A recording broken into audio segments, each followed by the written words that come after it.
Most lawyers that I speak to say that they want to find purpose in their work, but few of them actually put that to the test in making career moves driven by that. My guest this week is Katja Fenton, who joined us remarkably during the first 90 days of her new position as a general counsel, where she stepped onto the exec at Fugro. Fugro is a geo-data business that's building infrastructure for the future: offshore wind, safer cities, cleaner energy. So a really interesting juncture and an interesting switch. She's joined in that role. She's taking over the function of legal and compliance, and she's leading a team of 60 lawyers and legal professionals globally. Prior to that, she was in a position at ASML in the ethics and compliance team there. So fresh from 90 days in that position, it was great to sit down. This conversation is all about what it takes to make that step up into executive leadership. Also, a little bit around how to be comfortable, but to stick to your values, which we talked about earlier in her career. And we talk about the importance of paying it forward in sponsorship within the profession and leading by example in that front. But this is an opportunity to hear what it's like to step into that level of role, and what she's learned over that time, the lessons that she's learned in her career, what she's drawn upon.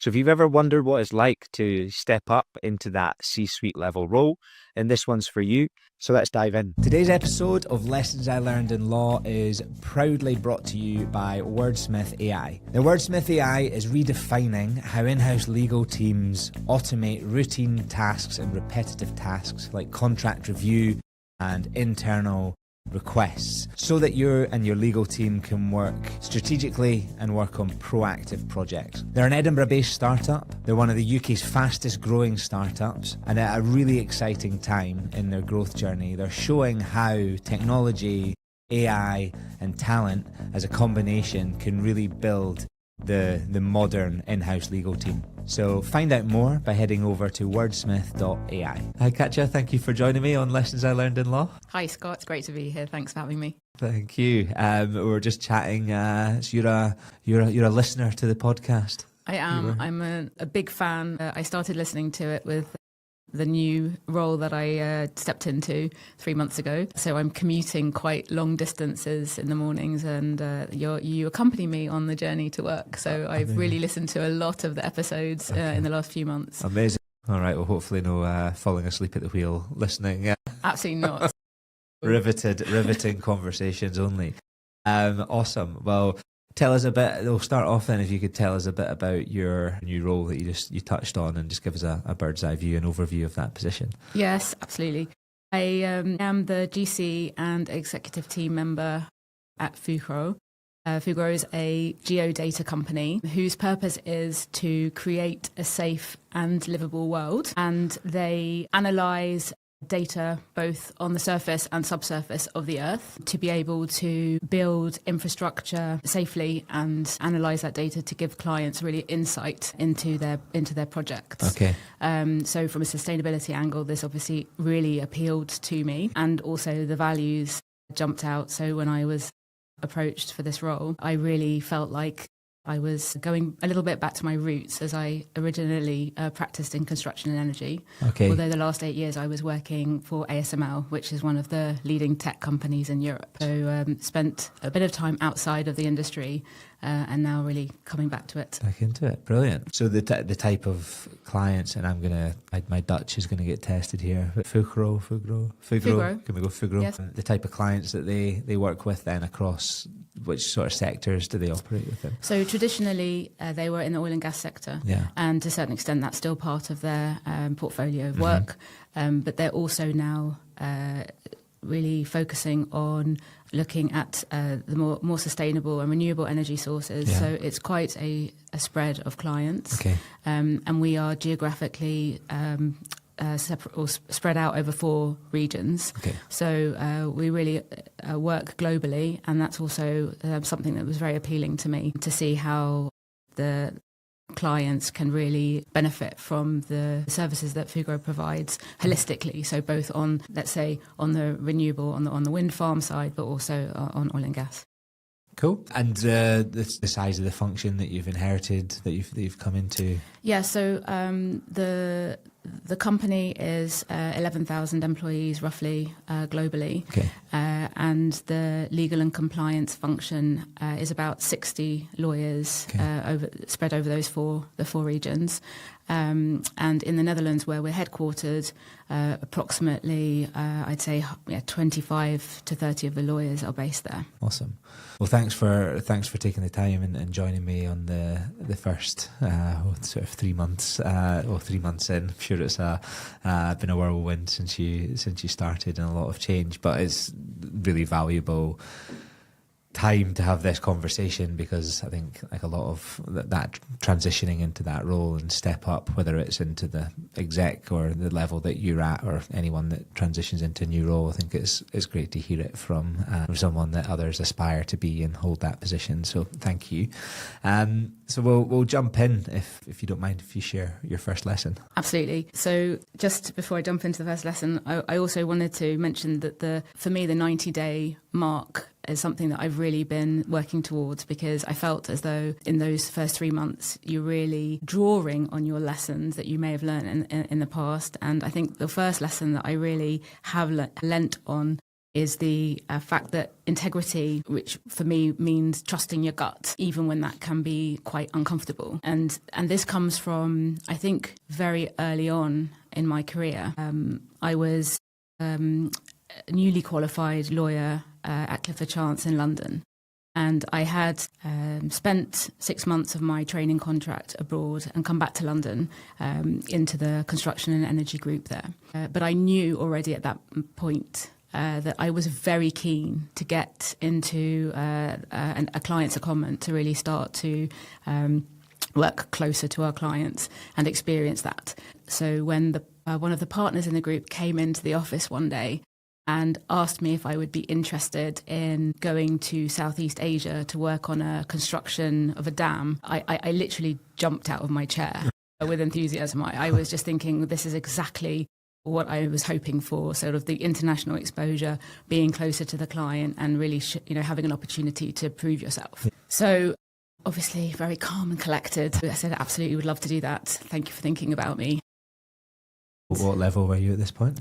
I think I was I was less than a year qualified. Okay. And there was a lawyer seconded out there at the time from a different law firm who I had decided to contact just to understand exactly where things were in the project and what was expected of me. And that call really changed everything for me, because when I spoke to him, he said, well, actually all the construction contracts are done. What they need now is they need a lawyer to come out here to support the relocation of the communities who will be displaced by the reservoir of the dam. And I sort of just felt my heart really sink, and this kind of very uncomfortable feeling in the pit of my stomach, because I thought, this isn't at all what I feel comfortable doing. And at the same time, it was really the first professional dilemma for me, because it was a decision of either going back to that partner and really worried about how this might impact my career there and letting him down. At the same time, though, I just knew that I had to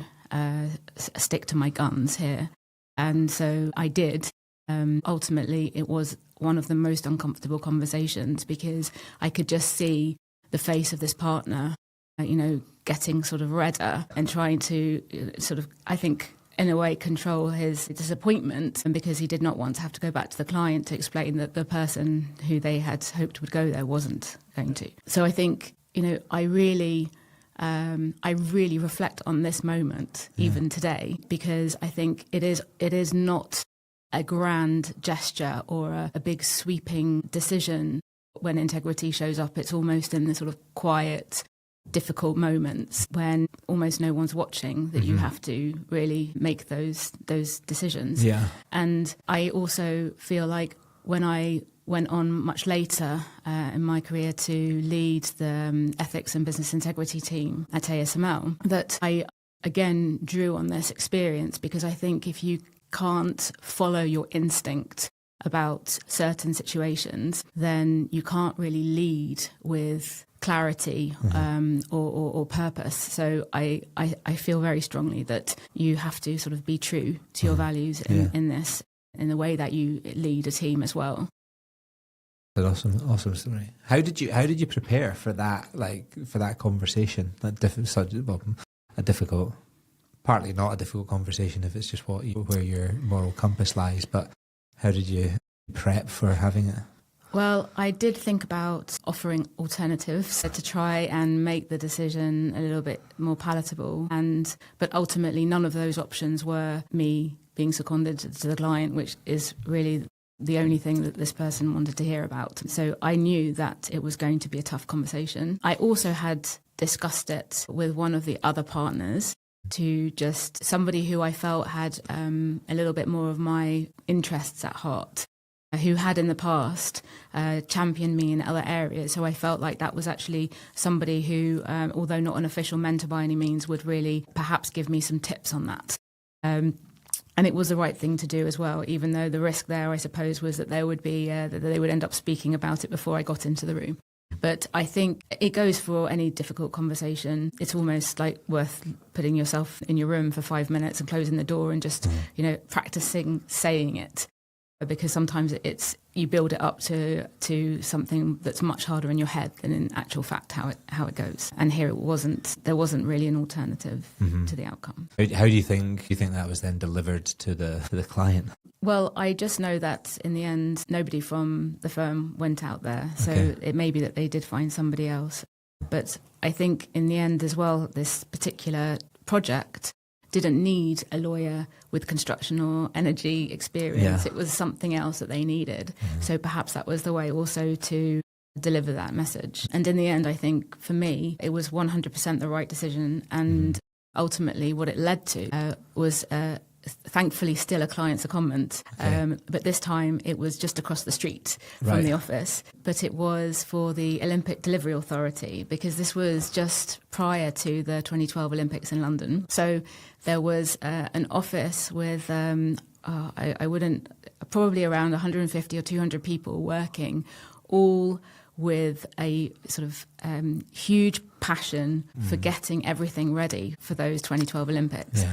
And we were supporting the client with all of the construction contracts for the buildings that were being put up in East London at the time. So that for me was also a really amazing opportunity to see what drives that business, and to really, even as a very junior lawyer, to observe how things go in a company versus in a law firm, where you sort of deliver the product and then you maybe don't hear anything for quite a long time, if at all, once you've done the work. So you really saw the sort of discussions taking place at the beginning. What do we want to build? How do we want to build it? What has to be the legacy? Legacy was very important. Yeah, so huge. What we're going to leave behind. And I absolutely loved that. So I spent 9 months there. Who was that with? So that was with the Olympic Delivery Authority. And then when I came back across the street back to the offices in Canary Wharf, I was then asked if I would be interested in going to the Dubai office to support the construction practice over there, because we only had one lawyer on the ground. This was the beginning of 2009. For a junior construction lawyer, it was like going into a sweet shop, because there was the most amazing array of projects going on in the region. For me, either doing sort of due diligence on projects in the London office and being sort of really at the bottom of the food chain, to being over there and supporting another senior associate, not yet a partner, really was one of those moments that I had to sort of pinch myself, because I just couldn't believe that I was sitting in on these kinds of meetings and getting an opportunity to really also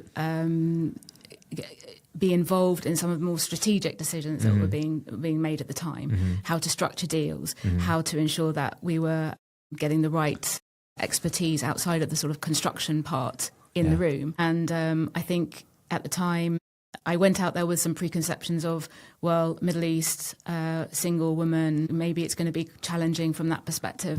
But I didn't encounter that at all. It was often the case that I was the only woman in the room. And I did feel that, once people understood that I was actually part of the legal team and not the assistant, I got asked for coffee a couple of times. Once that sort of got out of the way, then anything that I was working on was given equal consideration. And that was just quite an interesting learning curve as well. The only thing I think that was has changed now quite a lot was that at the time, there were several projects going on in Saudi, but I wasn't able to travel there to do the work. So I did that all remotely. Right. That was, I think that has now changed. I think in recent times, definitely. Yeah. Cool. Yeah, it must have been I was in Dubai last year. We stopped on the way back from Australia one time. And yeah, it just seems it's still like just buildings being thrown up. But I can imagine at that point in time, like you said, at the cutting edge of construction projects and everything going on. How do you think those opportunities came around? Like for you in London, in Clifford Chance, were you petitioning for that or asking, or did you showcase anything? I think it's a combination of things. There's always an element of luck in this. So it's not that if you work really hard and you do good work that you will necessarily get rewarded for that. I think there's an element of showcasing what you can add in terms of value, and I would say I did learn that, but much later. I think at that point, this was probably a bit of a deliberate choice when I was applying, even as early as applying for training contracts, because I felt as though I had really a strong interest in working with other cultures. And when I was applying, I really looked at the law firms that said, if we offer you a training contract, you can spend 6 months of that time in one of our foreign offices. And at the time, there was only one law firm that was saying that, and that was Clifford Chance. Okay. So I really targeted that specific law firm, although I would not be so bold as to only target that one. So I did do a plethora of applications, and this was in the time before it was all online, so I'm showing my age, but I really remember sitting in the library handwriting all these forms out and writing these motivation letters, and I also tried to be a bit creative about that. So, you know, if you imagine all these people, all these students applying for this, and also the same applies for any role now, what makes your application stand out? And at the time I remember doing things like sending my CV and my letter back in the case of the prospectus that had been sent to me, which was in the shape of a CD case, right, at the time, because the CDs were still around. So, and it got me the interview, right? So I think these are things that, you know, if you can somehow highlight your difference, that helps. And I spoke about this, and I spoke about my desire to really work abroad, not at every opportunity, but if I was ever asked. So it was known. Yeah. I think then the role in Dubai came up because I had been working alongside the lawyer that went ahead of me. And so when there was clearly a case for adding people on the ground, then somebody, this person, said my name in the room when I wasn't able to say that for myself. Yeah, that's a relationship. Yeah. Nice. Cool. And that integrity you touched on it a little bit, but in your role, so your prior role to Fugro was at Chief Ethics Officer at ASML. How did that come around? Yeah, so when I joined ASML in 2016, it was a company of around, I think, 16,000 employees. It had a revenue of 6.5 billion, and the legal team at the time was, I think, around 30 globally. I came into an organisation that was at the cusp of an enormous growth. But we didn't know that at the time. And when I was hired, the hiring manager really took, I would say, a huge leap of faith, because at the time I was based in Asia. So I was working out in Bangkok for an Australian listed company, British lawyer. You know, CV, I would say, quite atypical. And yeah, we had a call, and it was really clear from that conversation that there definitely was a click. And so he, I think, you know, put a lot of faith in me, flew me over for the interview. And I remember standing on the 20th floor of the headquarters in Veldhoven in the south of the Netherlands from Bangkok. And all I could see for miles around were these green fields and farms.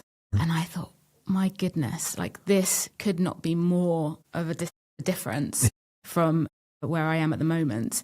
But something about this company got under my skin straight away, and it was like walking through a little bit like the feeling you get in a university campus when the passion for the subject is literally coming out of the pores of the walls. It was just really tangible.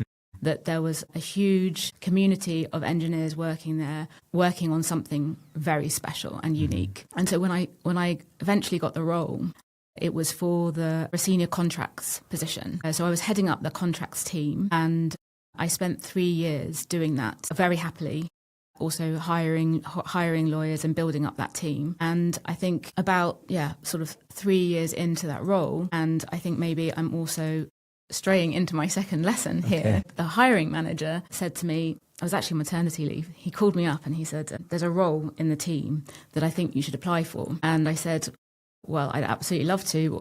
Tell me about the role. And when he explained what it was, he said, it's the head of the ethics team. I said, okay, that sounds very interesting. It was a team of 2. And I had to say at the time, like, I'm not exactly sure what that entails. But once he explained it, it did really sound very interesting to me. And I said, well, could we perhaps discuss this when I'm back in the office in about 2 months? Because I had a 4-week-old baby at the time. And I was actually with my parents-in-law, which was a 6 or 7 hour flight away from the Netherlands. And he said, well, there's a bit of urgency to this. The CEO would really like to meet the candidate. So do you think you could be in the office on Monday? So I debated with myself, and this is probably, something that I shouldn't say no to. I should say yes to this. So I flew to Schiphol, got in the train, went down to the office, had the interview with the CEO for the company that I was already working for. And this is pre-COVID, so there wasn't even a Teams option at this point. Did the interview, managed to discuss things that were, something other than nappy changes, and I was really in the midst of the baby brain. Baby, exactly. Yeah. And then flew back. Yeah, happily enough. It worked out, right? Nice. So when I came back from maternity leave, I ended up changing roles, and I stepped into the head of ethics and business integrity, which meant that over those 5 years, I built that team up from the 2 of us that started to 10 people, and it became, thanks to the sort of change of leadership of the legal team, we had a new chief legal officer join whilst I was in that role. Right. And that also meant that I was asked to take on responsibility for other compliance topics. So I ended up with anti-bribery and corruption and fraud and human rights, as well as the ethics parts of the code of conduct and speak up. And ultimately that really helped broaden my compliance experience and my general experience of having been focused really on the legal side. So I think the point that I mentioned at the beginning about straying into my second lesson. Yeah, let's have that. So I would say that I've really learnt that allyship is about the people who champion you, and also the importance of paying that forward. So in this particular case, the hiring manager who called me up really was thinking about development opportunities for me when I wasn't even there. And I think you can probably, in the span of your career, count the people who do this for you on one hand. It's really going to be individuals who don't have, it's not about grand gestures, but it's really about, action that people take. And it can be, and it's also not mentorship, it's more about sponsoring these people. So it might be just that they need to say your name in a room that you're not in. And it can be just helping open doors that you might not even know exist, right? So it's really these sort of small deliberate acts that are not performative, but really make a huge impact on individual people's career trajectory. And that's how it went for me. Lawyer or non-lawyer? So this person was a lawyer. Yeah. Okay. And I would say that I probably have 3 of these people. And the first one is not a lawyer, but I think she was my teacher at my sixth form. And I think that I knew that I wanted to study law, but I also wanted to study quite a niche part of law. I wanted to study French law as well, because I loved French and I really wanted to continue that. So I had told her this, and what she did was, this was at the time of the UCAS guide, so the University Admissions Guide, which was like the size of these kind of huge phone books almost, and it would list every single course in the United Kingdom by university, but there wasn't really, online information, so you had to spend quite a lot of time to research. And what she did is she took my shortlist and she rang all these universities to find out whether they would offer the year out, the Erasmus year in Strasbourg. Okay. Because what I really wanted to do was go and get an internship at the European Parliament. So that's what I mean by niche. And then she did this without telling me that she was doing it. And then I just remember, I still have the letter that came from the University of Leeds, where they set out that they send students to these 3 cities, Strasbourg, of which was one of them. Right. Cool. And she hand wrote a note on it saying in French, like, this is good news, isn't it? And so I just thought, like, that sort of action really helped put me on that path. Yeah. And I don't think I would have done that without her. Yeah, that time, just when I'm just thinking of the time when pre-internet and having that research and being able to do that level of research. I did an Erasmus year in Saarbrücken, which isn't that far from Strasbourg. But having not done a lot of research, I found myself in probably, no offence to anyone listening, I don't think there'll be anyone. Not the finest city in Germany. I'll just leave it at that. You can make out of it what you like. Exactly, right? I did. I had a good year. Made some good friends and connections, and the World Cup, the football World Cup, was on at the same time, so it was grand. But yeah, I visited Strasbourg when I was there. It was nice. It was very cold when I went. Just going to pause for a couple of seconds and say that today's episode is brought to you in partnership with Wordsmith AI. The Wordsmith AI is redefining how in-house legal teams work and operate, and how they automate repetitive tasks like contract review and other internal queries and fielding those internal requests that are repetitive and can clog up how a legal team works. It allows in-house legal teams, frees up time to work on more strategic projects proactively. They're based in Edinburgh, so it's close to my heart, and they're one of the fastest growing legal technology providers globally. And they're really redefining how you can take technology and people and talent and transform the way that a business operates. So check them out at wordsmith.ai. And how can you be more, I guess those 3 that you mentioned, the 3 allies or people, the sponsors, I think it's a great thing to have and to lean into. I think often lawyers maybe don't ask enough, or maybe not even lawyers, but asking for someone to do them, have that, thinking how you phrased it, but championing you when the door's closed or when you're not in the room. Is there any way where you take a step back, you could be a little bit more deliberate in building those relationships, or anything you think that creates those types of bonds and relationships? I don't think it's something you can ask for. I think it comes from the other person being conscious of how influential they can be.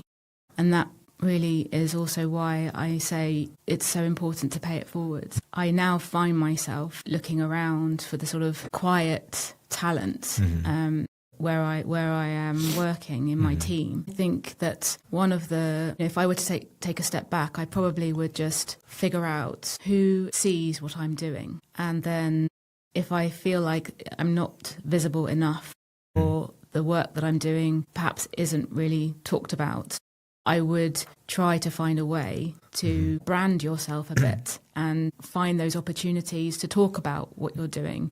Even if it means putting together 1 or 2 slides with an overview that, in the next time you happen to be in a routine meeting with that person, that you can just show them on the screen, because it also illustrates that you're thinking about it and that you're not just firefighting and doing what happens to land on your desk, but you're really being conscious about what it is you're trying to achieve with the time that you're committing to your work. Because in the end, that's the part that you have to be able to prioritise and think very deliberately about, because otherwise you will either lose sight of what it is that you're trying to achieve. So what is that dot on the horizon? And I think if you want to get the attention of people who really are able to open doors for you, you need to be able to articulate what it is you're trying to achieve and how you're doing it, and that gets attention. And then I think the flip side of that is that you so I also don't think the right approach is to be overly confident or talking about it too much. There's a balance, because otherwise you may actually ruffle feathers in the wrong way. So it is a little bit about finding that right opportunity. marketing yourself. Yeah, absolutely. And then I also think that we do quite a lot of internship programs, and that is also an area where you can really have a huge impact on somebody's career. And when I was still at ASML, I used to have 2 or 3 interns in my team, which is a lot. But if you have someone who is very curious and keen to learn and wants to be involved, these individuals can add a huge amount of value and be so impactful in a team. I've also tried to encourage my new team to consider doing this, because I think that you can really put someone on a certain career trajectory by giving them the chance to come in and spend time in a team and work on things like this.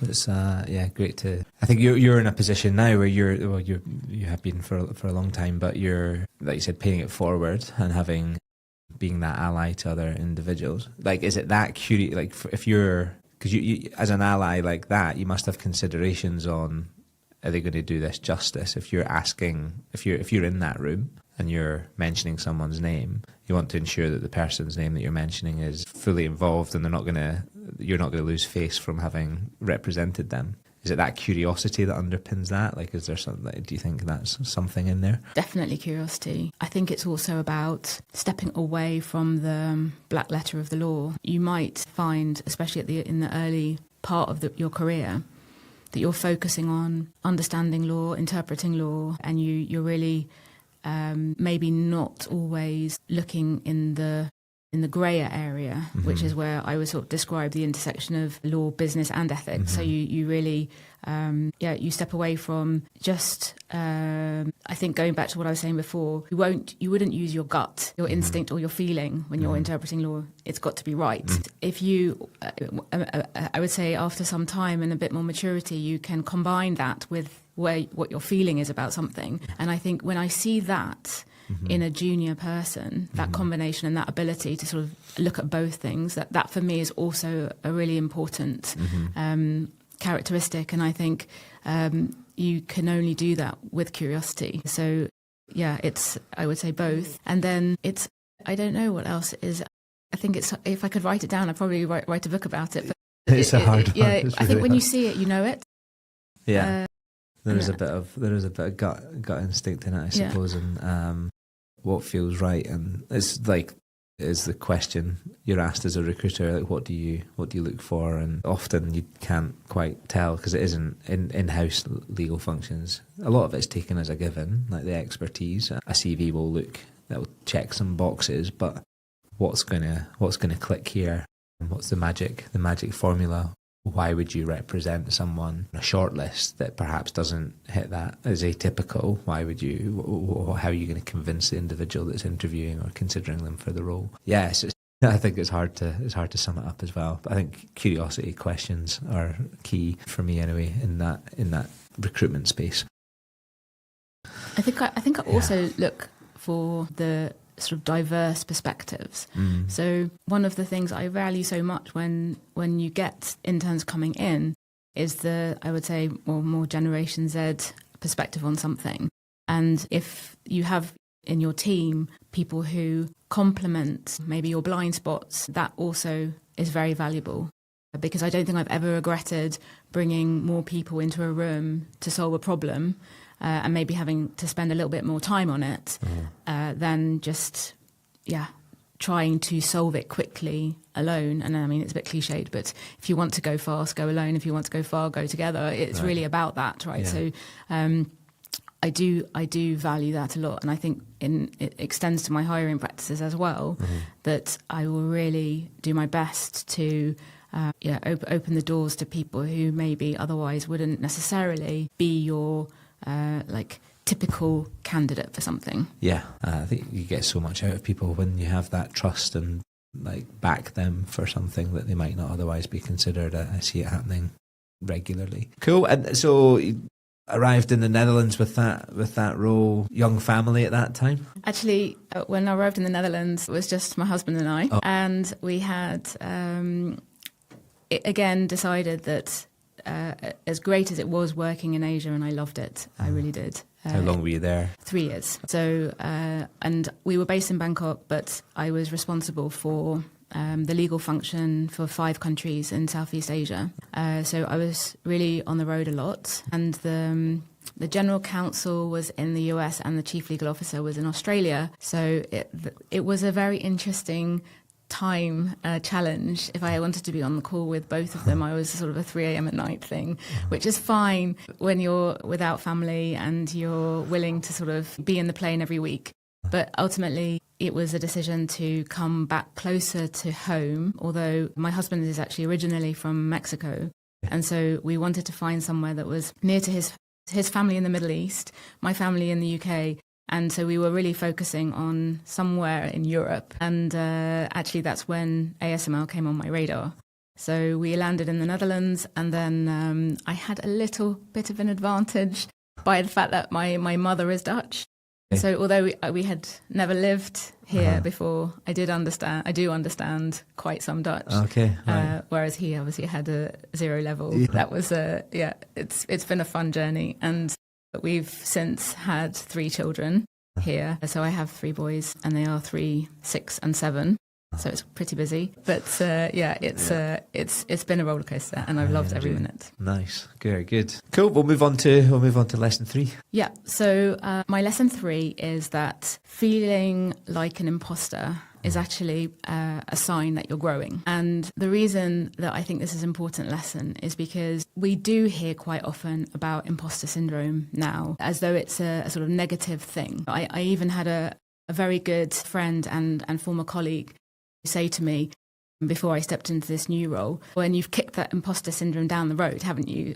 As if to sort of recognise that it's something that we should just either try to step over or... And I was thinking about this for quite a long time afterwards, because I think I started to feel this long before it had a name, even going back to sort of my school days, because I was at school at a very competitive, academically selective school in London, where I really felt quite often that, perhaps they'd made a mistake. So I was sort of surrounded by these sort of seeming geniuses to me, and felt very often quite out of my depth. And the thing is, when I look back on that, it's not to say that I shouldn't have felt it. It's a feeling, you have to sort of find a way to manage it.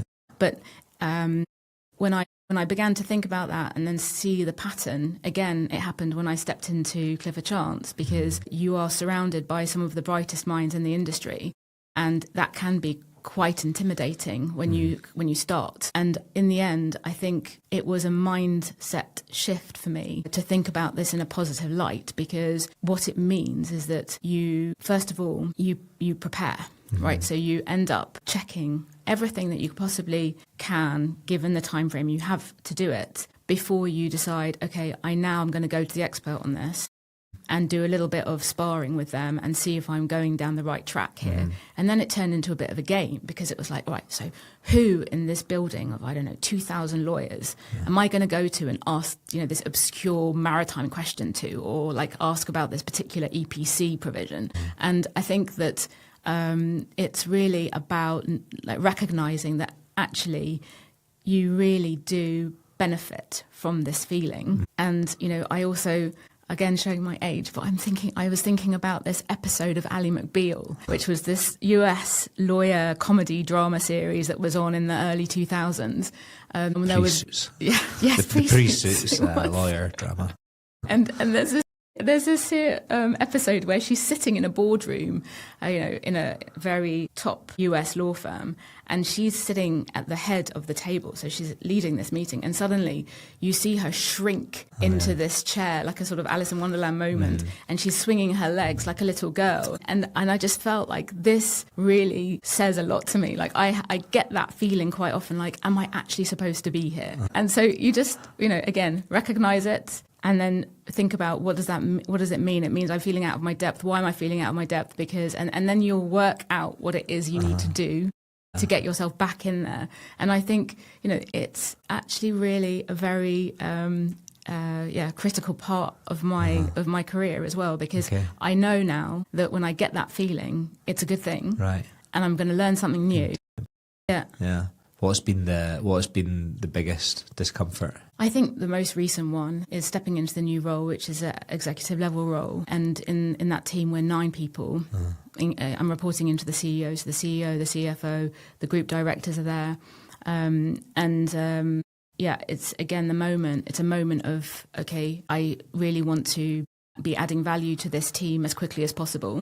And the first weeks really feel like I'm drinking from a fire hydrant, because so much new information's coming my way. But I want to be able to digest that, learn about the business, and get into the conversations that are important as fast as possible. Yeah. So I think, again, that's been like the most recent feeling or example that I can give you. How do you see on that? Like, I don't assume these people give any concessions for thinking like someone's not been on an exec before. So who do you lean into for that experience and for insights into what that's like? So I think I really had the privilege of watching the chief legal officer at ASML come in new to the role, right? And I know you've also interviewed her on this podcast, Sandrine, and I did really watch from a distance how she did that, and very impressively so. She really did a transformation of the legal team into a legal and compliance department. So, grew this team from the 30 when I joined to, I think it's over 110 people now. And she represented legal and compliance in the executive team level. So what I really appreciated about Sandrine is that she would be quite transparent to us about the challenges that she faced in that. And I think that helps to make me feel less sort of alone now, because I also, I have the fortune that I can also reach out to her if there is something that I feel like I'd really like to know what she would have done in this situation. So certainly have that. And I think that the other members of the team have really helped me to get up to speed quickly. And that is something that I really, also when I was interviewing for the role, I was sort of trying to figure out, what is the culture here? Is it similar to where I'm coming from? Which I think is, there is quite a big difference. So in terms of hierarchy even, I would say that where I am now is somewhat flatter organisation, and it means that the sort of ability to ask questions, and I will refrain from saying asking all those stupid questions because you don't do it, but asking questions, again, showing the curiosity and trying to get to a level of understanding as quickly as possible is something that I think is quite encouraged. Right. So I felt like that support has been very present for me. Excellent. I felt that Sandrine getting mentioned, asked her to be on the podcast, got invited to film in the SML studio. That was an imposter syndrome moment for me. It was like being like Gary Lineker or something in a high-tech studio in the buildings down there, everything, the whole campus in Veldhoven. All right, well, I finish up. I'll ask everyone for a book recommendation or a podcast recommendation. Obviously, you're like number one fan, 5 stars for Lessons I Learned in Law. Aside from that, do you have anything you would recommend? I'm going to be very cheeky and ask you if I can give 2 book recommendations and 2 podcast recommendations. Okay, I'll let you on. Okay, so for the books, since you're a fan, I will recommend yours, of course. For the, I'll start with the books. I think somebody recommended The First 90 Days to me just before I stepped into this role, and it's also a very useful book. Not just if you're changing jobs, but if you're changing roles internally, or you're getting a new manager. So it has a lot in there about being quite specific and deliberate about the kinds of conversations you want to have in the lead up to that and during those first 90 days. The second book is The Culture Map, which I think probably has been recommended before, but this was just an absolute save for me when I was working, particularly in Southeast Asia with lots of different cultures. And it does it so well without generalising, and I really just enjoyed reading that and having quite a few aha moments. With all your travels and where you've worked and jurisdictions you've covered, you could add a couple of chapters on the legal front as well. Well, if Erin Myers would have me, I would love to do that. And then on the podcast side, if I would start with the non-work related podcast. And I know that this is a little bit inspired from Desert Island Disc, which I used to absolutely love and listen to religiously when Kirsty was still presenting it. But I recently have been listening to The Moth, which is a storytelling podcast where people get up in different parts of the world, the UK, US, Australia, and they tell a story based on the theme of the night on stage without notes, and it has to be true about themselves. And if you want to just listen to something to escape from your sort of your day at work or your daily whatever you're doing routine, this is one of the most amazing podcasts for that. I love it. Also because of how powerful storytelling can be. Yeah. So I think it is great. Are those professionals? No. Okay. They're just people who really have a story to tell. Oh, wow. So they do radio hours where it's a little bit more polished, but they also do the events where people come on stage and they get drawn out of a hat and then they just go on stage and they have a certain amount of time to tell their story. And then, of course, lessons I learned in law. Wow. But I'm very serious, because when I started this role and I was driving, I am still driving, almost 2 hours each way every day. You accompany me on the way to the office, and cool. I really, really appreciate all of the work that you put into this, because it helps. It really helps when you hear people who have been doing this role for a long time tell you 3 pieces of information that you can then go into your day thinking, well, actually, I've really learned something before I've even stepped into the office. And one example was that you interviewed David Lancelot, who talked about the importance of legal operations in the team, and that's exactly something that I'm working on myself. I almost had to pull over when I was driving into work so that I could note down like his name and everything, because as soon as I got there, I stalked him on LinkedIn and asked him, thinking he would never, ever accept, if he would join my first leadership team offsite to talk about this and the role of an in-house legal team and how it's changed. Right. And he said yes, and he came. Amazing. And it was just wonderful. And I felt it was so inspiring also to hear him, and also for the team to hear about it. Great guy. And, credit to you. Talker. Oh, thank you. That's the purpose in terms of like touching on your pay it forward and allyship. I think it was part of the inspiration around the podcast and having so many conversations with people daily as a recruiter that should be shared wider, because everyone has similar challenges and problems or obstacles that they're facing. I appreciate you listening, and thank you for the feedback. It's nice to hear. Pleasure chatting with you. Thank you for taking the time, as I said, and congratulations on the new role. I hope it continues to challenge and inspire you, and look forward to tracking the progress. Thanks, Scott, so much for having me. I've really enjoyed it. It's been great. Thank you. I'd like to say a big thank you to our sponsor, Wordsmith AI, for sponsoring today's episode. As a legal tech company, Wordsmith AI share our belief that great legal teams can take amazing tools and transform the way that in-house legal teams work and operate. So to find out more about Wordsmith, head over to wordsmith.ai. So that wraps up another episode of Lessons I Learned in Law, powered by Harriet Brown In-House Legal Recruitment. Now, I share these stories each week to help lawyers of all levels, and both in private practice or working in-house. And it doesn't matter if you're early in your career or you're already leading a team. Learning from your peers or from those who have walked in your shoes before, then this is the show for you. If you find it useful, I would love it if you could share it with your colleagues or share it with your network, or drop us a message just to let us know that you're listening and that you're out there. Feedback really helps us grow the show and take it in the direction that gives the most value to you, our listeners. So until next time, I've been